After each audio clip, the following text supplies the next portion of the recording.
Kingdom Hearts Chain of Memories, Reverse, Rebirth. Plenty of Chain of Memory players were pleasantly surprised to learn after completing Sora's campaign, the game allows you to start an entirely new campaign that allows you to play as, for the first time ever in the series, Riku. Unlike Sora's gameplay style, which involves you making your own deck out of cards you get with attack, magic, summon, friend, and item cards, Riku is loaded with a preset deck with every world and doesn't have any magic or summon cards and only has one friend card, Mickey, who reloads the deck, stuns enemies, and heals you. Riku also has access to two different gameplay mechanics. Duels, which allow Riku to get in a I declare war kind of battle with opponents so long as you throw down a card with the same value to do a nasty combo, and Dark Mode, which allows Riku to boost his power, mobility, and gives him access to slights. Previously, when I played Chain of Memories, I decided to play Sora's story without changing the deck. I mentioned at the end of that video that I wanted to do a restricted run for Riku, but I couldn't think of anything to restrict.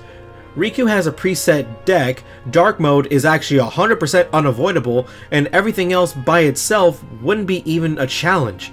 Then I realized, if I can't restrict one, I'll restrict them all. So that leads us to today's video, where I will answer the question, can I beat Kingdom Hearts Reverse Rebirth using only X? So let me go over the rules for this run. I'm not allowed to use duels, slights, Mickey cards, gimmick cards, enemy cards, or anything that isn't a basic attack. The only method of healing myself I'm allowed to use are save points and picking up HP orbs. Other than that, any HP lost during the fight is more or less gone for the duration of the fight. If I throw down the same number card for a duel, I can't do anything, of course. Now, of course, the tutorial with Ansem to introduce duels doesn't count, since that's actually unavoidable. I am allowed to use Dark Mode since the game basically forces you to use it, but it doesn't mean all that much since I can't use slights like Dark Break or Dark Aura. As an added challenge, I will be restricting raising my HP for as long as I can. The furthest I can extend my HP is about a half circle, and I will only be raising my DP and my AP, and of course I must beat the game and view the ending.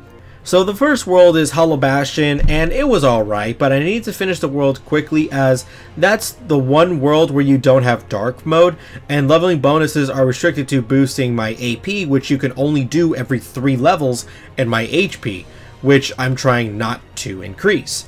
I eventually found my way to Maleficent and beat that boss, and it was alright to face even without using a gimmick card by using a nice little rhythm of using the first 3 cards of the combo, then reloading, rinse, repeat, victory. Now that I beat Maleficent and did the tutorial with Ansem, I now have access to Dark Mode in the first wave of Disney Worlds. Traverse Town was the first world I went to, and the enemies were fine to deal with. However, I will say fighting enemies in any world is a bit tedious since I can't use slights, duels, or Mickey cards to help me out. My MO is to wipe out enemies ASAP so that I can't lose too much HP. Facing guard armor was actually extremely difficult, which scared me since in my previous run with Sora, while bosses with slights were challenging, RCBs or random card bosses were cakewalks to me. But now in this run with Riku, that isn't the case. There's absolutely no way I'm safe from any attacks bosses dish out or any methods to heal myself. The next world I went to was Neverland, and that was mainly to see if Captain Hook, a boss with a deck, would be challenging, but Captain Hook was very easy since his attacks are either very easy to dodge or have very large windups, and the enemies were actually pretty annoying to deal with in Neverland. Next, I'm fighting Vexin, and this was a true test of how I would fare against deck bosses or DBs. And yeah, he kicked my ass. I thought long and hard about what exactly I could do against Vexin since I can't use slights or I can't heal myself, and large damage from duels are out. And what's worse is I can't even shortcut the 0 card in my deck since Riku has a different deck from the room prior. But then I realized something. Riku, when in dark mode, can stun you just like the Riku Replica. It requires me doing 2 hits on an enemy, and I can even repeat the stun effect as long as I can repeat that 2-hit attack, both on the ground and on the air. So I repeat the attacks when I could, and Vexin was defeated. Next, I went to Agrabah, and the enemies weren't actually all that bad, and neither was Jafar. Next world I went to was Monstro, and while the enemies were slightly annoying to deal with, Parasite Cage was pretty easy as an RCB who dropped HP orbs. However, next I gotta fight Riku Replica.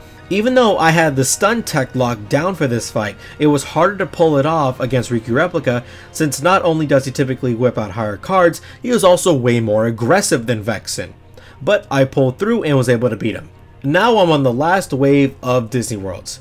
Wonderland was alright to deal with. The enemies were terrible to fight against, but that's mainly because the deck that they give you in Wonderland is absolutely terrible. But Trickmaster wasn't bad at all. Next, on to Olympus.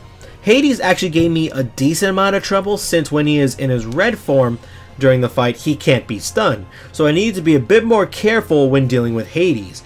And Halloween Town was just way too easy to deal with. Last world was Atlantica, which, while the enemies were pretty easy, Ursula was really hard to deal with, since my only way of attacking her was a simple 2-hit attack, and I couldn't even use any gimmick cards to make the fight easier. Now I have to fight Lexaeus. Lexaeus was extremely hard to deal with. Not only are his attacks way stronger than the other bosses, so being hit by him must truly be kept at a minimum, but Lexaeus also has a lot of attacks that are very hard to avoid. And there's also one big problem when dealing with Lexaeus, and that is whenever Lexaeus uses this blue card, he will boost himself like when he does in Cage 2. But the problem is, when he does, he can no longer be stunned, and his attacks are even more wild and hard to deal with. So I needed to make sure I defeated him as quickly as possible. It took me a while, but after many deaths, I was able to defeat him. Next, we're moving on to Destiny Islands, which is an easy world to deal with. The bosses are small, and Darkseid couldn't be easier. And now it's on to fighting Zexion.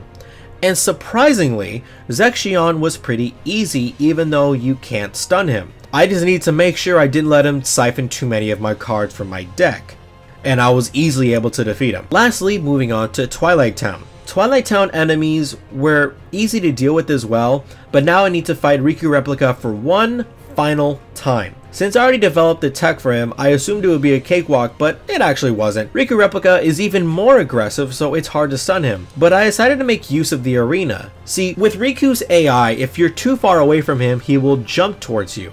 And I can use that to my advantage to have that be an actual opening to hit him. You can't really do this much with the previous arenas since you were confined to a small circle with fighting Riku Replica, but now I'm in a bigger, more spacious arena. And after getting in some solid hits after that, I finally am done fighting Riku Replica. Now I'm at endgame. Since Castle Oblivion only has 3 rooms, I didn't even need to worry about dealing with the enemies. But now I am facing the biggest roadblock in the entire run, Ansem. And holy crap, does this dude want to murder me? Most of the strategies and rhythms I had developed for this entire run are out the freaking window. This dude is resistant to stuns, meaning I can't loop him. This man is floating, and I can't really get any quick hits or do any hit-run tactics very easily. This dude has more 9s and 0s than anyone else, meaning almost any attack I dish out will more than likely be broken by him. And not only that, but unlike in Sora's story, where 1 to 2 slides could be properly dodged without zeros, all of Ansem's slides are extremely difficult to dodge without a 0. I initially thought that being aggressive would be the way to go, but that didn't work. I tried attacking by only breaking his cards, but there's a red card that Ansem throws out typically when he is getting hit, and it makes the Guardian swipe at you. And because of the way the game is developed, if my card gets broken, I'm stuck for a second and I can't really move.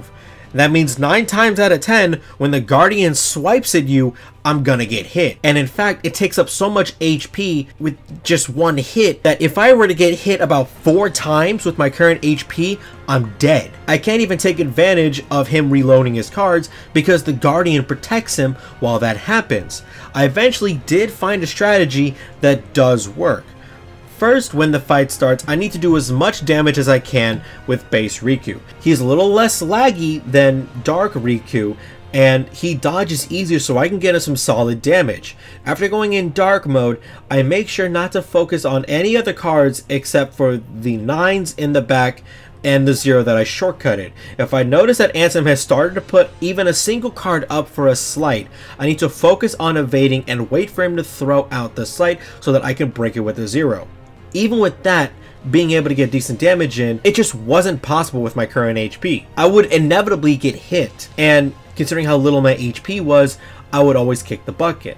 So after numerous attempts, and I do mean numerous failed attempts, I decided to go back and grind a little bit to raise my HP. I didn't increase it by much, just enough to where I have a little bit more wiggle room to make a mistake. And as you can see, I'm only keeping it to a half circle. Now, keeping the same strategy in mind, I followed my pattern and didn't become more aggressive until I knew he was low on cards from using too many slides. And I can tell this was the case when he attempted to use an elixir. I would try to break his elixir when I could, which would prevent him from reloading any more unreloadable cards. So after many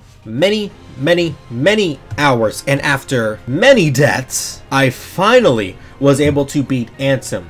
And with that, the run is complete. So it actually is possible to beat Reverse Rebirth with only regular attacks. This run was actually a lot of fun for me. I really like doing these restricted run, guys, and I am happy I could find something to do with Riku and Chain of Memories.